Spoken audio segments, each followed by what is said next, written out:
आप सभी को नमस्कार। So hope you all doing pretty well. Welcome back to your own channel dream dose. If you want to drill anything regarding Bihar economic survey तो ये data आपको पूरे दिमाग में ड्रिल्ड कर लेना है। और एक चीज, अगर आपने सब्सक्राइब कर दिया है तो बेल आइकन आप जरूर दबा लें ताकि कोई भी वीडियो अपलोड होता है आप मिस ना करें। साइंस का प्लेलिस्ट हमने नीचे दे दिया है, पूरा का पूरा जितना हमने एनालिसिस करवाया है, चाहे स्पीडी से हो चाहे आपका पेपर एनालिसिस हो, बस उतना कर लेना, उससे बाहर कुछ नहीं जाएगा। ठीक है, चलिए स्टार्ट करते हैं। सब्सक्राइब करके रखिएगा और बेल आइकन।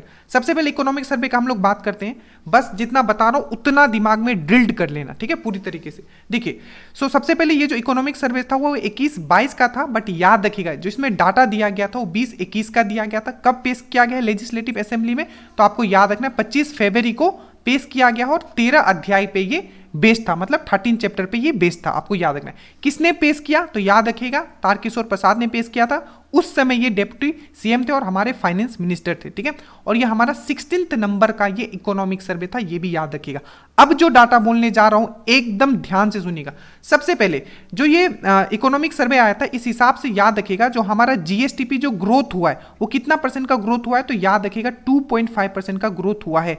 वहीं नेशनल ग्रोथ के हिसाब से देखें तो बहुत ही अच्छा है, क्योंकि जो नेशनल ग्रोथ था इस पीरियड में वो माइनस में था 6.6%। हमें क्या याद रखना है कि हमारा जीएसडीपी जो ग्रोथ हुआ है वो 2.5% हुआ है। और ठीक है, और नेशनल का कितना था, -6.6 था। उसके बाद पर कैपिटा इनकम अगर देखें, हम अगर बिहार का जो पर कैपिटा इनकम अगर देखें करंट प्राइस पे, याद रखिएगा करंट प्राइस पे आपको पूछा जाएगा। ठीक है, तो करंट मार्केट प्राइस पे अगर हमारा पर कैपिटा इनकम देखें बिहार में तो कितना है, तो याद रखिएगा 50,555 है। ठीक है, ये एवरेज बताता है पूरे बिहार का, ठीक है, एक आदमी का।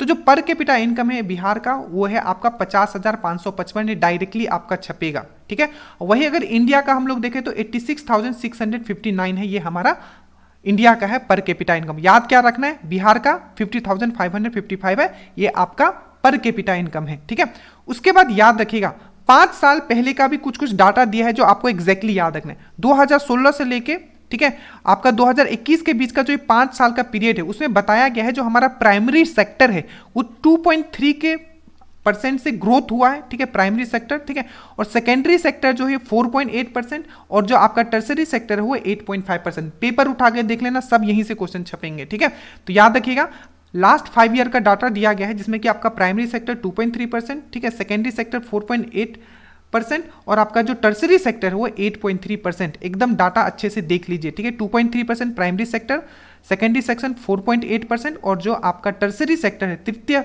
सेक्टर जो है आपका 8.5% से ग्रोथ हुआ है लास्ट 5 साल में, याद रखिएगा। ठीक है, उसके बाद हम लोग अगर बात करें लास्ट 5 साल का ही, तो उसमें जो आपका कृषि और संबंध क्षेत्र that means agriculture and allied sector जो ग्रोथ हुआ है वो हुआ है 2.1% से। पशुधन दैट मीन्स जो लाइव स्टॉक है उसका जो ग्रोथ हुआ है 10% से। और मत्स्य पालन में जो आपका ग्रोथ आया है वो है आपका 7%। ये सब आपको याद रखना है। ठीक है, उसके बाद अगर हम देखें जो हमारा अर्बनाइजेशन हुआ है, मतलब जो शहरीकरण हुआ है 2011 का अगर सेंसस देखा जाए तो हमारा जो था वो 11.3% था शहरीकरण, मतलब अर्बनाइजेशन बिहार में। वो 4% इंक्रीज हो गया है, आपको याद रखना है। 4% इंक्रीज होकर अभी जो है आपका वो कितना है, आपका 15.3% है, याद रखिएगा। ये जो नया इकोनॉमिक सर्वे है उस हिसाब से जो अर्बनाइजेशन जो आपका परसेंटेज है पूरे बिहार में वो कितना है, 15.3% है। 2011 के सेंसस के हिसाब से 11.3% था, जो कि 4% इंक्रीज हो गया है। अब याद रखिएगा यहां से नेक्स्ट पॉइंट, सबसे ज्यादा जो अर्बनाइजेशन है, शहरीकरण है, वो है आपका पटना में, उसके बाद है आपका मुंगेर में और उसके बाद है आपका नालंदा में। बिहार ज्यादा से ज्यादा पटना का परसेंटेज याद रख सकते हो 44.3% होता है। ठीक है, उसके बाद पर कैपिटा अगर हम लोग इनकम बात करें सिटी के हिसाब से, शहर के हिसाब से, तो पर कैपिटा इनकम जो सबसे ज्यादा है, कहीं के लोग जो सबसे ज्यादा कमाते हैं वो कहाँ है, पटना 1,31,000.1, याद रखिएगा 1,31,000.1। बस पटना का याद रखो। उसके बाद है बेगूसराय, उसके बाद है मुंगेर, मतलब सबसे ज्यादा लोग पटना में कमाते हैं। तो पर कैपिटा इनकम जो है पटना उस पर टॉप पे है, उसके बाद बेगूसराय, उसके बाद मुंगेर। उसी हिसाब से अगर सबसे कम देखा जाए 19-20 का, लास्ट मतलब 19-20 का ये डाटा दे रहा है। ठीक है, तो इसमें जो सबसे कम है वो है आपका कहाँ का, तो आपको याद रखना है ये है आपका, ये तो यहां आ गया, देखिए। ठीक है, तो सबसे कम जो है आपका ये है आपका शिवहर का, उसके बाद अररिया का, उसके बाद है सीतामढ़ी का। तो ये सबसे हाईएस्ट है। तो हाईएस्ट पूछे सबसे पहले पटना, उसके बाद बेगूसराय, उसके बाद मुंगेर, और अगर पूछे सबसे कम जो है पर कैपिटा इनकम वो है आपका शिवहर, उसके बाद अररिया, उसके बाद है सीतामढ़ी।